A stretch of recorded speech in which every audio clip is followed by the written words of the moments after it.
اچھا، آج ایک بہت ہی دلچسپ موضوع پر بات ہونے والی ہے، نظریہ یا آئیڈیالوجی۔ قومیں آخر بنتی کیسے ہیں؟ آج کے اس جائزے میں ہم دیکھیں گے کہ نظریہ کسی بھی قوم کے لیے بالکل ایک عمارت کے بلو پرنٹ یا نقشے کی طرح کام کرتا ہے۔ سب سے پہلے ہم دیکھتے ہیں کہ ایک طاقتور نظریہ اصل میں ہوتا کیا ہے۔ اب ذرا اس اصل دستاویز کو دیکھتے ہیں جس کا آج ہم تجزیہ کر رہے ہیں۔ بڑی دلچسپ بات یہ ہے کہ اس کی شروعات ہی میں نظریے کے تصور کو براہ راست ایک بہت بڑے تاریخی واقعے کے ساتھ جوڑ دیا گیا ہے۔ اور وہ واقعہ کیا ہے؟ بر صغیر میں قیام پاکستان۔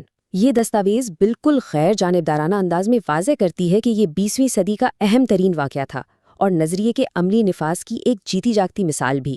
مطلب ایک آزاد ریاست راتوں رات کسی حادثے کے نتیجے میں نہیں بن جاتی، بلکہ اس کے پیچھے ایک انتہائی مضبوط نظریاتی قوت کام کر رہی ہوتی ہے۔ تو اس نظریے کا اثر کیا ہوتا ہے؟ یہ صرف کوئی خیالی یا کتابی بات نہیں ہے، یہ ایک زبردست انجن کی طرح کام کرتا ہے۔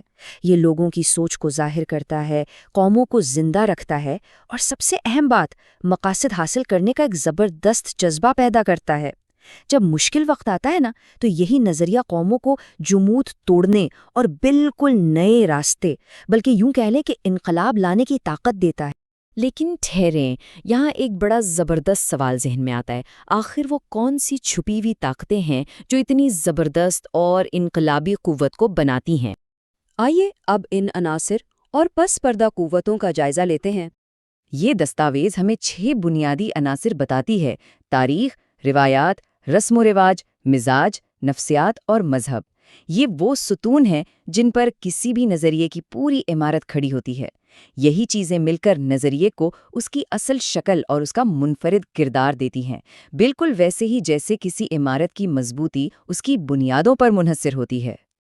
اچھا، اب ذرا آگے بڑھتے ہیں اور دیکھتے ہیں کہ نظریے کی مختلف تعریفیں کیا ہیں۔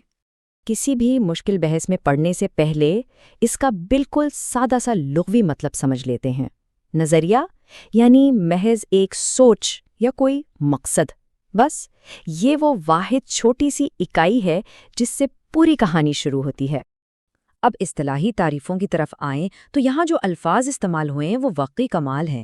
نظریے کو کسی چیز کو وجود میں لانے کے لیے ایک ذہنی نقشہ یا فکری خاکہ کہا گیا ہے، یعنی ایک ایسا ماسٹر پلان جو کسی خاص مقصد کے لیے بنایا گیا ہو تاکہ پوری قوم کی سوچ ایک ہی نقطے پر اکٹھی ہو سکے۔ یہ واقعی میں ایک فکری بلو پرنٹ ہے۔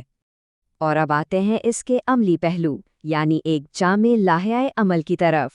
ان فکری خاکوں کو سمجھنے کے بعد جو سب سے بڑی بات سامنے آتی ہے وہ یہ ہے کہ نظریہ صرف بیٹھ کر سوچنے کا نام نہیں ہے، بالکل نہیں۔ یہ دراصل ایک انتہائی ٹھوس، باقاعدہ ضابطۂ حیات اور ایک مکمل پروگرام ہے۔ اور یہ پروگرام کرتا کیا ہے؟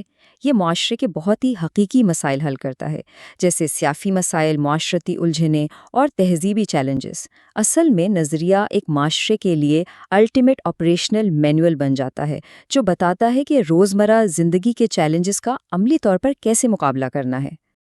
اب اس جائزے کو سمیٹتے ہوئے ایک بہت ہی اہم سوال پر غور کرنا بنتا ہے۔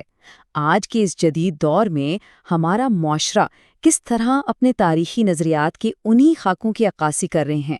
یہ واقعی سوچنے کی بات ہے کہ صدیوں پرانے یہ فکری خاکے اور اجتماعی سوچ آج بھی کتنی خاموشی لیکن کتنی طاقت کے ساتھ ہماری دنیا کو چلا رہے ہیں۔